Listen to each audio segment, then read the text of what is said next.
आइए यजमान परिवार की ओर से भगवान श्री कृष्ण और माँ रुक्मिणी का पूजन करेंगे।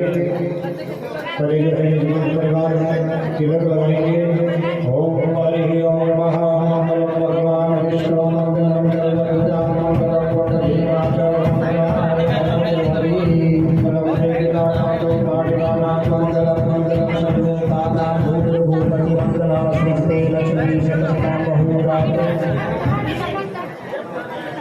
ओम